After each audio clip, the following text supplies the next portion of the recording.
Indonesia itu bukan hanya krisis keuangan dan krisis moral, Mas, tapi krisis informasi.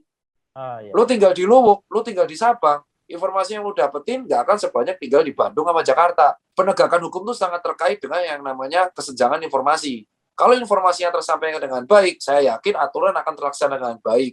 Dan jumlah pelanggar hukum akan semakin bisa ditekan. Tapi kalau misalkan yang terjadi di lapangan adalah informasi yang sampai di bawah itu jelek, yang terjadi kayak gini, asal bosenan. Gimana area aman? Aman. Padahal di depannya nggak aman. Kenapa? Kalau dia lapor nggak aman, takut jabatannya dicopot. Ini masalah mental ya, kultur feodal banget ya. Kenapa sih dipanggilnya Cipeng? Iya, gua julukannya Cipeng tuh Cina Gepeng, Pak. Jadi pada waktu itu Cina Gepeng pengkolan. Jadi pada waktu gua di rantau pertama kali ke Jakarta 2015, uang gua habis buat sewa ruko, gua tidurnya di emperan.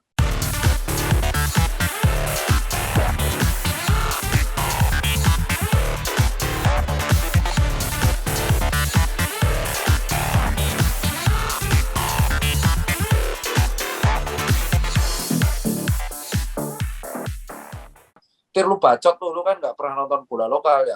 Bukan berarti lu harus nonton terus tiap hari, lu nggak bisa mengkritisi. Karena gue di sini pebisnis. Kalau misalkan ini bisnisnya semakin maju, bukan nggak mungkin gua atau teman-teman gua bisa input dan cas dan sponsor di situ. Amin ya. Oke, iya kan si manajemen satu klub juga mungkin berpikirnya dengan semakin banyak yang nempel di jersey-nya kan cuannya semakin banyak juga mungkin seperti itu. Di awal kan seperti itu ya. Bolehlah buat awal mungkin kayak papan reklame, tapi insya Allah ya moga-moga di musim berikutnya mereka lebih proper ya. Itulah pembelajaran, kita nggak bisa instan, tapi sudah bisa jalan ini menurut saya udah bagus ya. Oke. Ya.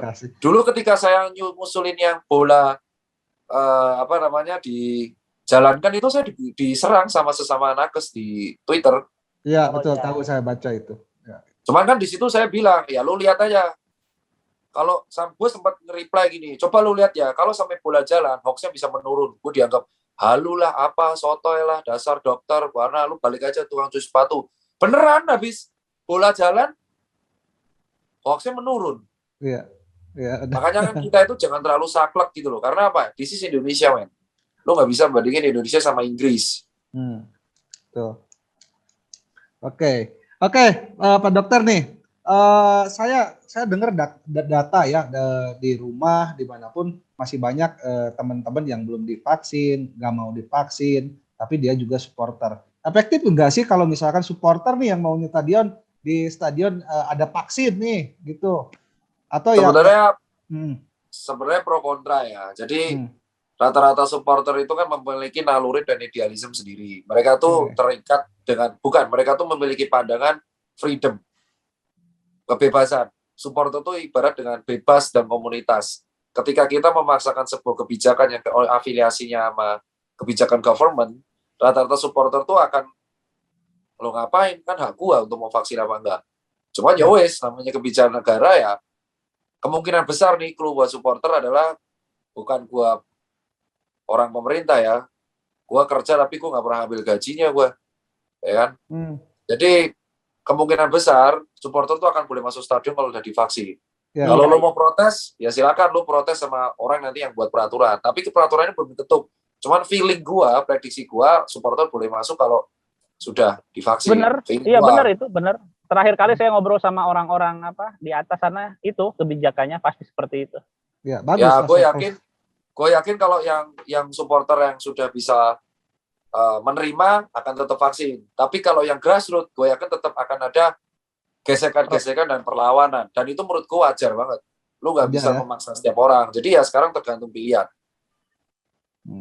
Mau nonton ke stadion harus vaksin. Kalau nggak vaksin ya wayah. Kamu tidak bisa masuk stadion. Ya soalnya kan bukan kita yang buat peraturan kan. Kita kan cuma pengen bola terjadi gitu loh. Iya betul. Kalau lu mau protes ya, seandainya vaksin Indonesia kayak Inggris yang bagus sudah 60%, ya mungkin dia nggak akan ada kebijakan kayak gitu. Kenapa nggak kayak Inggris?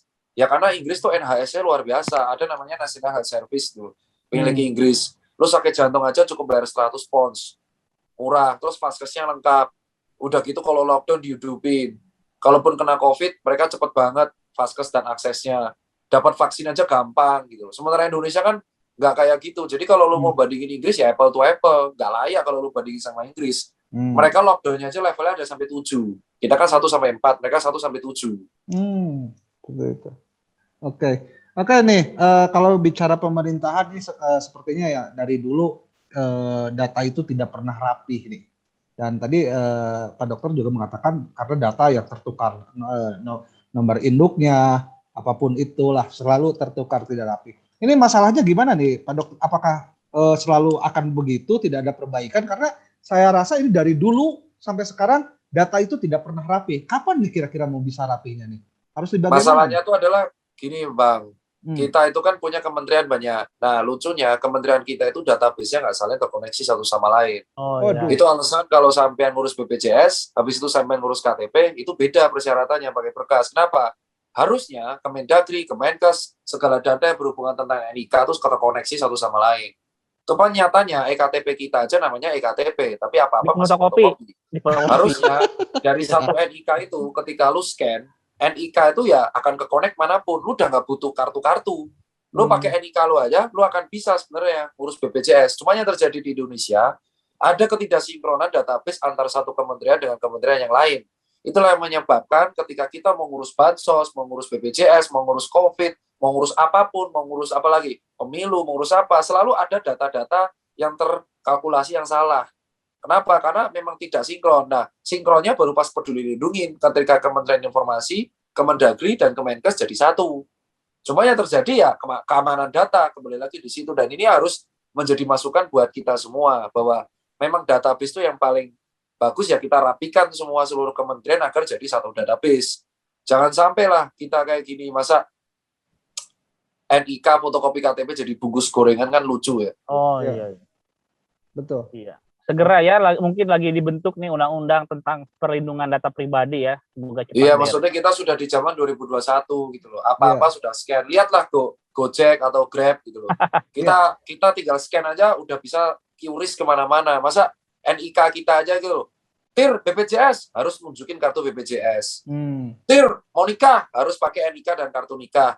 TIR mau asuransi kesehatan tunjukin lagi fotokopi ini. Peduli Lindungi, bawa surat domisili. Padahal kan sebenarnya satu NIK itu udah cukup. Lu tinggal buat barcode. Cukup ya. NIK keklik, udah aman. Lu nggak perlu lagi kayak ke data, share log di mana, itu udah nggak cukup. Intinya dari satu KTP lu aja tuh sebenarnya sudah bisa kemana-mana. Harusnya. Iya, betul. Betul. Iya, sampai yang terakhir datanya Bapak Presiden Pak Jokowi saja sampai bocor kan? Nah, itu kan memalukan. Iya, betul. Sekelas presiden loh. Maksudnya kan kasihan ya. Presiden tuh harusnya terlindungin. Masa NIK-nya sampai bocor dan kita tahu, bentar lagi vaksin 3 loh tuh kayak, gue kalau jadi presiden ya, gue panggil tuh yang ngurus, KTP gue nyebar loh. Tak des. Ya, itu kan. Maksud gue adalah seorang presiden yang datanya harusnya aman, itu aja NIK-nya bisa dicek orang gitu loh. Kenapa? Karena memang kita bisa ngecek banyak orang di situ. Gue kepoin lo aja kalau gue dapat NIK lo bisa. Ya itu harusnya menjadi masukan buat kita semua. Sudah stop untuk nyalain, yuk kita bareng-bareng memperbaiki data kementerian. Gitu, Mas. Ya, betul. Wah, luar biasa nih Dokter Tirta ini penjelasannya ini. Pak Dokter, boleh tahu nggak kenapa sih dipanggilnya Cipeng, E-nya Cimareme? Karena pada waktu itu iya, gua julukannya Cipeng tuh Cina Gepeng, Pak. Jadi pada waktu itu Cina Gepeng pengkolan. Jadi pada waktu gua di ngerantau pertama kali ke Jakarta 2015, uang gua habis buat sewa ruko, gua tidurnya di emperan Bulungan, Pak. Yang akhirnya dipanggilnya jadi Cipeng ya? Ya karena orang lihat aja, buset ada orang Cina Gepeng nongkrongnya di pengkolan, terus dijulukilah Cipeng. Habis sekarang. Oke. Dokter Tirta ada rencana nggak mau maju jadi anggota dewan misalkan atau jadi presiden, ada nggak? Karena secara Dokter Tirta itu udah terkenal lah kemana-mana, masyarakat juga banyak yang tahu, tidak ada yang tidak tahu. Ada rencana nggak? Enggak Mas, gue lebih senang buat event musik Mas, sama buat toko Mas, daripada menjabat. Karena apa? Ya karena gue suka musik sama buat toko Mas. Nggak suka politik? Ya karena ketika kita memilih satu set, gue nggak bisa netral Mas. Berarti kalau di politik enggak ya? Nggak ada rencana ya? Beneran nih? Dulu kan ketika gue nyapres itu kan buat konten iklan. Ninja Express. Ya, tahu. Jadi kalau menurut gue adalah, gue memang belum ada interest di politik loh. Kenapa, Tir? Ya karena gue masih senang jual sepatu, ya sekarang gini, gue udah punya toko cuci sepatu 74, gue punya toko sepatu 8, gue punya event 4, gue punya PT Media 2, Invest Pabrik 4, pegawainya sudah ada 280 orang. Mau nyari apa lagi? Gue udah merasa cukup, jadi mau nyari apa lagi? Ya, siapa tahu mau memperbaiki sistem di Indonesia. Enggak, memperbaiki sistem nggak harus jadi pejabat, Mas. Memperbaiki sistem juga bisa dengan menggunakan media source yang kita punya. Dengan cara mengkritisi sebagai rakyat yang baik, kita kan tugasnya mengkritisi orang gue yang gaji kok. Gue kan warga taat pajak, nggak pernah telat gue bayar pajak. Jadi gue yang gaji mereka, jadi gue wajar kritik. Kecuali gue nggak bayar pajak, boleh mereka komplain. Lu sokap lu bacot, nah orang gue bayar. Oke. Nih Dokter Tirta, mungkin sekarang saya mau tanya di pembahasannya agak keluar nih. Sekarang kan lagi era digital, bahkan bukan banyak orang-orang sekarang milenial juga udah bermain uang digital nih. Dan uang digital ini belum setiap negara melegalkan uang digital ini seperti kripto, Bitcoin yang gitu. Nih, Dokter Tirta sendiri gimana nih mengenai uang digital ini? Ya sebenarnya kalau kita sadar, Mas, kripto itu kan dibuat untuk menentang sistem kapitalisme, Mas. Iya, betul. Jadi lucu banget kalau kripto diwadai sama negara. Orang kripto awal mula kan dibuatnya untuk sebagai alternatif karena mereka ingin mendobrak sistem yang dikendalikan oleh negara. Kan lucu, sistem yang dibuat dobrak, terus malah harus ikut peraturan negara, ini lucu, Mas. Jadi menurutku ya, kita kalau kripto ya, lu mau bisnis kripto, either lu di-ACC sama negara apa enggak ya, lu harus tetap jalan. Memang tujuannya kripto kan untuk sebagai alternatif supaya lu tidak dikendalikan sama uang kertas dan bank sentral. Itu kan tujuan utama pembuatnya dari dulu. Itu alasan ada penambang, ada yang jual, ada penambang, ada yang jual. Kebetulan aja transaksi yang naik sekarang udah bisa buat beli Tesla, terus udah bisa buat beli NFT gitu loh, Mas. Ya betul. Dan kalau kita bicara uang digital nggak hanya kripto, Mas. Semua GoPay, ShopeePay, OVO itu kan uang digital. Oke. Ya, bahkan pembayaran aja di kontrak katanya ada yang dibayar pakai uang digital juga ya. Iya, kalau menurut saya sih gini, Mas, uang digital itu ya kalau di Indonesia akan sangat ribet gitu loh, karena kita berhadapan dengan OJK. Kalau enggak nanti dianggap investasi bodong dan ilegal, hubungannya penjara. Jadi kalau orang Indonesia kayak contoh nanti membuat Persib token atau token bobotoh, ya lo nggak apa-apa, cuman ya lo tau lah peraturan di sini sangat ribet dengan OJK. Beda kalau di luar negeri, lo tinggal launching ya selesai, beres. Ya bahkan kita juga berencana di bobotoh itu berencana bikin bobotoh token ya, masih dilihat-lihat peraturannya seperti apa dan harus. Iya, kalau bisa jadi bagus, Mas. Itu namanya pengumpulan dana dari supporter, sehingga nanti adalah lo bisa membuat value lebih, kayak contoh nanti artwork siapa dijual NFT-nya, terus aransemen lagu bisa dijual karyanya. Menurut gua tuh bagus, cuman ya lu tau lah birokrasi di sini tuh ribetnya kayak apa, Pak. Iya, betul. Oke, terima kasih. Silakan Mang Eko, ada. Iya. Nah, tadi saya menyimak betul ya ucapan dari Dokter Tirta ya. Jadi pemerintah ini kan peranannya kan sebagai regulator dalam hal apapun ya, Dok. Nah, sebagai regulator kayaknya dokter gemes banget gitu ya. Padahal kalau kita perhatikan namanya orang Indonesia, bikin peraturan mah pasti bagus, kan tinggal adopsi, orang-orang pinter banyak ya. Jadi sebagai regulator bikin aturan mungkin bagus. Yang masalahnya mungkin dalam pengimplementasian ya, dalam pelaksanaannya. Nah ini berarti terkait orang-orangnya nih, jangan-jangan Dokter Tirta itu skeptis banget sama orang-orang pemerintahan ya. Maksudnya dalam pelaksanaan peraturan, PNS-PNS-nya nggak bisa dipercaya apa gimana, Dok? Kalau dari saya itu kayak gini, Mas. Di Indonesia itu kan kita menganut sistem desentralisasi. Jadi dari pemerintah pusat ada yang namanya otonomi daerah. Jadi kita mengembalikan kebijakan itu ke daerah. Kayak contoh PPKM. Ya, level 1 sampai 4. Ya, daerah-daerah itu diberikan kekuasaan. Kalau lo hijau, ya lo level 2. Lo merah, lo level 4. Tapi penegakannya dari atas ke bawah itu kayak komunikata, Mas. Infonya A sampai bawah bisa Z. Dan dari bawah kalau nyampein ke atas, yang penting asal bos senang, takut dimarahin. Nah itu harus kita rubah budayanya. Lu harus melaporkan apa yang lu lihat di depan mata lu, supaya atasan lu tahu. Kenapa? Karena atasan itu matanya cuma 2. Makanya dia nge-hire pegawai, dia nge-hire bawahan, dia nge-hire aspri, supaya matanya itu jelas. Nah yang terjadi di Indonesia itu adalah, contoh, peraturan paling keren kita apa? Rujukan bertingkat. puskesmas, habis itu puskesmas pusat, terus habis itu rumah sakit D, C, B, A. Yang terjadi sekarang apa? Pada waktu COVID pertama, semua orang itu rumah sakit, bukan puskesmas. Kenapa? Karena puskesmasnya juga nggak punya aset yang banyak, yang lengkap. Disinilah kita harus menggarisbawahi. Seandainya kita tuh menyampaikan informasi itu tepat dari bawah atas ke bawah, dan bawah juga menyampaikan informasi yang tepat untuk lapor dari bawah ke atas, maka tidak terjadi kesenjangan informasi. Indonesia itu bukan hanya krisis keuangan dan krisis moral, Mas, tapi krisis informasi. Iya. Lu tinggal di Luwuk, lu tinggal di Sabang, informasi yang lu dapetin nggak akan sebanyak tinggal di Bandung sama Jakarta. Why? Sinyal, lemot. Makanya orang lebih percaya dari grup WA, yang lu tinggal tunggu semenit, centang 2, selesai. Tapi kalau lu buka Google, lu bisa loading 5 menit. Apalagi IndiHome kayak gini masalahnya. Nah, ini yang menjadi masalah bagi kita. Penegakan hukum itu sangat terkait dengan yang namanya kesenjangan informasi. Kalau informasinya tersampaikan dengan baik, saya yakin aturan akan terlaksana dengan baik. Dan jumlah pelanggar hukum akan semakin bisa ditekan. Tapi kalau misalkan yang terjadi di lapangan adalah informasi yang sampai di bawah itu jelek, yang terjadi kayak gini, asal bos senang. Gimana area aman? Aman. Padahal di depannya nggak aman. Kenapa? Kalau dia lapor nggak aman, takut jabatannya dicopot. Ini masalah mental ya, kultur feodal banget ya, masih seperti itu. Iya, Ya. jadi itu yang pengen. Jadi contoh, Dokter Tirta, orang pada ngamuk, kok lu doang yang ngomong? Loh, bukan gua doang yang ngomong.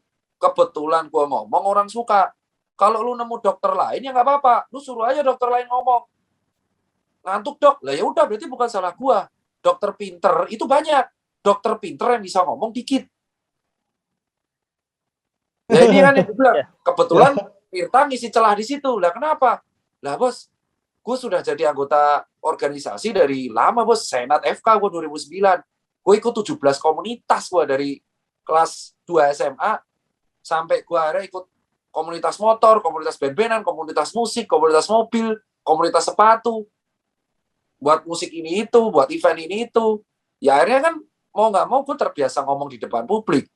Kebetulan gue bisa ngomong, gue punya ilmunya, gue ngomong. Kalau orang suka ya udah, kenapa lu benci gue? Kalau lu ngerasa lebih pinter, lu gantiannya ngomong. Gak bisa, ya udah jangan salahin gue. Gue kan hanya menyampaikan jembatan. Ketika seorang dokter Tirta berarti bisa viral, berarti ada data tanya, berarti ada kesenjangan informasi kesehatan dong di Indonesia. Sampai semua orang awareness-nya ke gue semua. Seharusnya kan yang menyampaikan informasi kesehatan bukan gue, ID sama apa, Kemenkes. Tapi semua orang ke gue, bahkan follower gue lebih tinggi daripada follower Kemenkes. Loh kenapa? Karena semua orang taunya dokter Tirta tuh soal brand lokal sama kesehatan mantep lah, pokoknya enak. Nah, ya kan bukan salah gue. Gue hanya menjembatani kekosongan orang yang ngomong di situ. Kalau lu ngerasa lebih pintar dari gue, ya silakan lu bicara, lu kan punya ilmunya. Gue sih seperti itu kalau ngomong. Kalau lu punya ilmunya ngomong. Tapi kalau lu gak ada ilmunya lu ngomong, ya lu bantai lah. Ya COVID ini, gue bantah.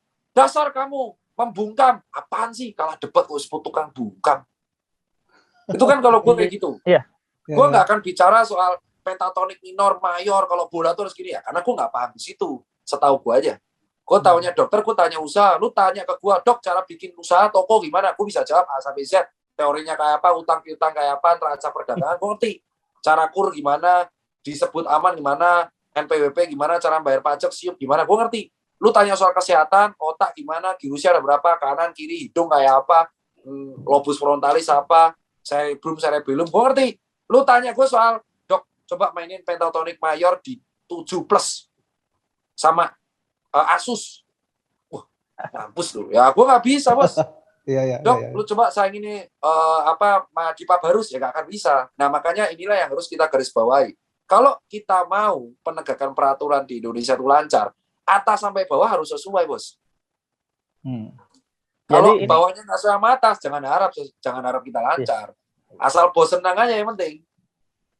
Jadi Mang Gusdul ini menarik loh ya, Dokter Tirta ini tanpa settingan ngomong dari tadi tentang pentingnya informasi. Karena besok Mang Gusdul, besok itu adalah hari keterbukaan informasi. Ya, mantap. Sebagai hari untuk tahu sedunia. Ini ya terlepas dari masalah itu, tapi saya sepakat malah tahu. Iya, ini makanya tadi saya bilang ini lucu juga gitu. Soalnya saya besok ada kerjaan terkait hari untuk tahu sedunia gitu. Tapi saya sepakat ya. Jadi bagaimana mungkin kita bisa mengakses hak-hak kita yang substansial kalau informasinya aja nggak benar kita dapatkan. Jadi benar, makanya Dan gue yakin akan ada dokter Tirta yang baru. Kenapa? Karena jembatannya masih kosong, Mas. Ya. Betul ya. Ya, dan masyarakat di kita itu gampang sekali nih menerima informasi yang terkadang menjadi hoax itu masyarakat tuh langsung makan aja. Impulsif. Karena emosi dan temperamental dengan beban hidup yang mereka udah berat, maka ketika ada sebuah cerita menggugah emosi, mereka akan terpancing. Gitu. Itu udah nggak bisa kita cegah, Mas. Karena ada sebuah quote, berita palsu selalu lebih cepat menyebar daripada klarifikasinya. Iya, betul. Emang jadi seperti itu ya. Kita membantah berita palsu itu, kita harus PR gimana menyediakan informasi yang benar dengan cepat. Betul. Contoh bola kayak gini lah. Kalau contoh bola kayak gini, kita tahu lah, ya kan? Berapa banyak yang terjadi kayak contoh penegakan di lapangan, kayak kemarin tendangan kungfu yang dilakukan oleh salah satu pemain, itu kalau di luar negeri sudah ban setengah tahun itu. Iya, betul. Di Indonesia bisa selfie sama konten, Bos. Iya. Nah, ini kan harus kita tegaskan juga kan. Peraturan itu akan sekedar peraturan kalau tidak ditegakkan. Dan peraturan kalau tidak ditegakkan harus diedukasikan supaya orang tahu konsekuensi terburuknya apa.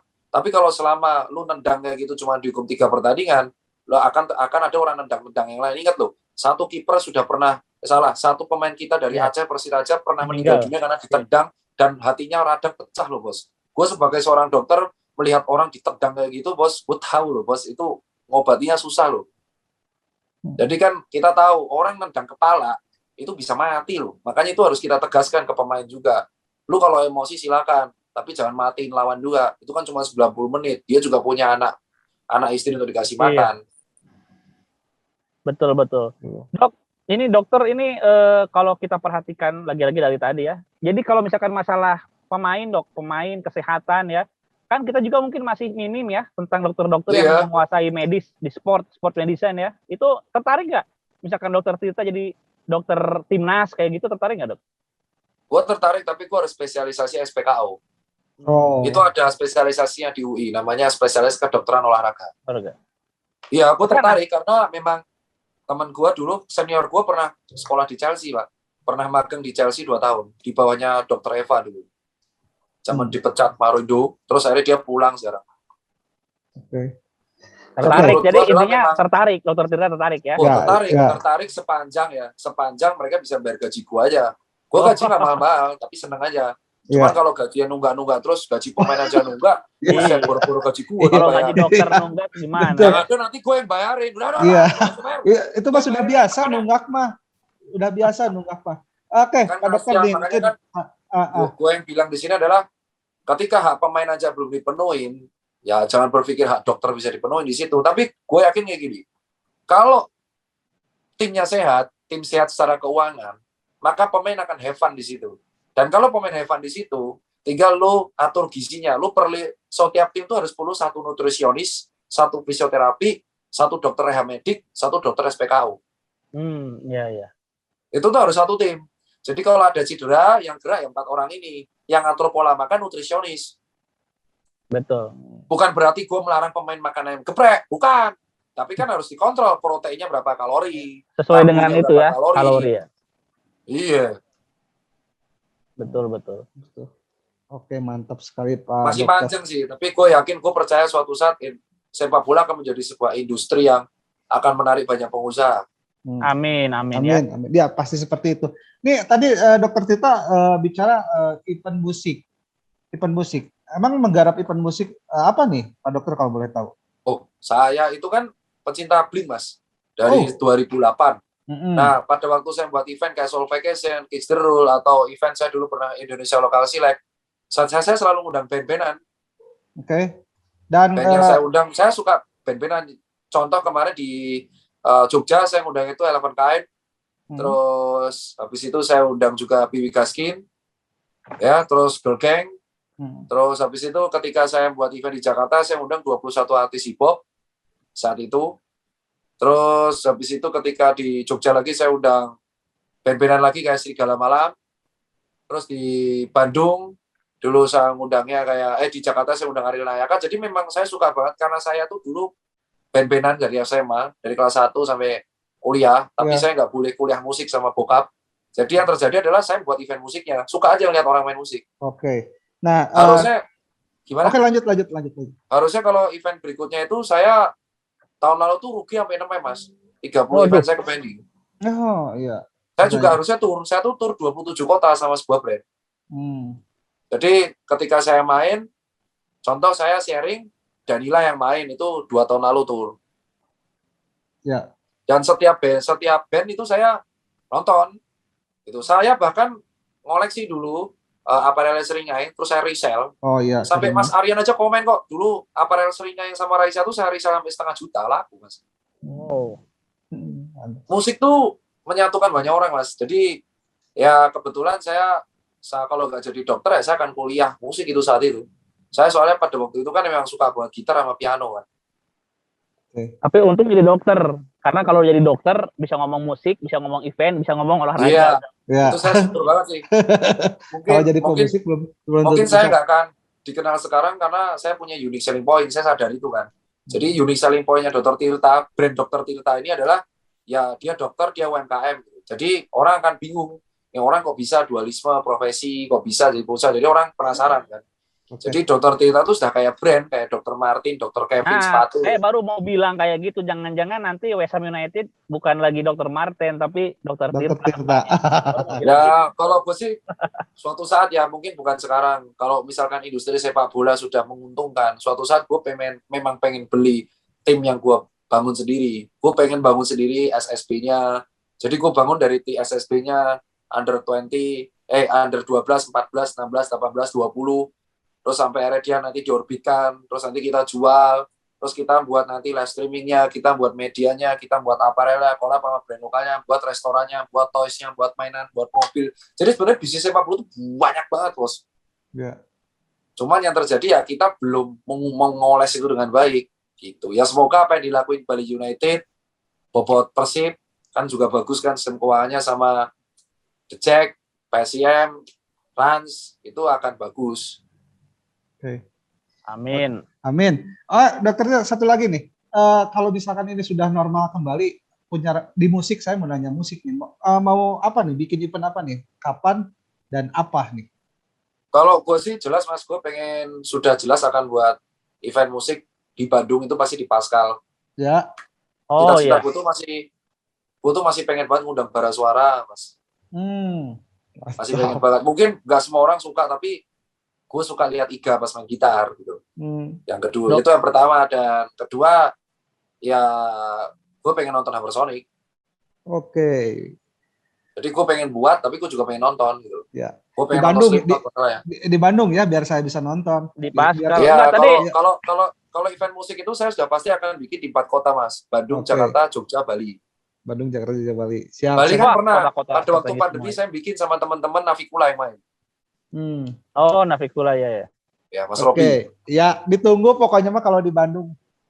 Sama Jering lah, jelas lah. Ya, sama Jering main musik lagi. Oh iya. Itu Jering waktu awal-awal kan, wah, COVID apa-apa. Gimana tuh, Dokter Tirta? Ya, Jering itu kan impulsif, cara penyampaiannya emosional. Oke. Seandainya dia menyampaikan dengan cara proper, gue yakin dia nggak akan kebrongos kayak gitu terus. Saya mungkin lagi nanti vodka itu. Kenapa? 2 minggu lagi saya mau ke Bali, mau udah callingan sama Nora, kayaknya bisa ketemu pengacaranya nanti. Mau bikin konten juga Mas nanti. Gendo ya? Iya, betul. Jadi Jering tuh sebenarnya orang baik Mas, cuman karena dia temperamen aja. Nah, dia tuh punya masalah pengendalian emosi aja. Jadi emosi yang nggak terkontrol, ngucapin kata-kata yang nggak penting. Nah, kata-kata yang nggak penting itu yang menjerumuskan dia seperti ini. Sayang sebenarnya karena karya dia buat tuh bagus-bagus sama SID. Betul. Oke. Kang Eko masih ada lagi nggak? Saya sudah. Saya juga sudah. Jadi udah jelas. Jadi kita itu sebetulnya ke Dokter Tirta itu berharap dapat seember ya, dikasih sekolam gitu. Oke, Dokter Tirta, terima kasih atas waktunya. Tapi sebelumnya disclaimer ya Mas, buat teman-teman yang tanya, gue nggak bisa ngomong tim dukungan gue karena gue udah janji sama teman-teman supporter di Jogja Solo, toko gue ada di sana. Gue support semua ekosistem bola lokal. Jadi gue menghormati, gue bukan biru, gue bukan hijau, gue bukan merah, gue netral aja. Tapi kalau tim dan pegawai gue dukung, gue suka aja nonton. Jadi kalau lu nemuin gue di stadion, gue pasti akan di kubu tribun yang netral. Iya, siap. Terima kasih Dokter Tirta waktunya Siap. sudah bergabung di Buricat Burinong, channel YouTube-nya Bobotoh TV. Salam sehat selalu, salam buat keluarga, lancar, sukses terus buat Dokter Tirta dan terus mengkritik, karena kritikan-kritikan dari Dokter Tirta itu ya saya termasuk mengikuti Dokter Tirta nih. Gus Dul itu nggak ngikutin IDI, tapi follow-nya ngikutin IDI saya. Gitu. Terima kasih Dokter Tirta.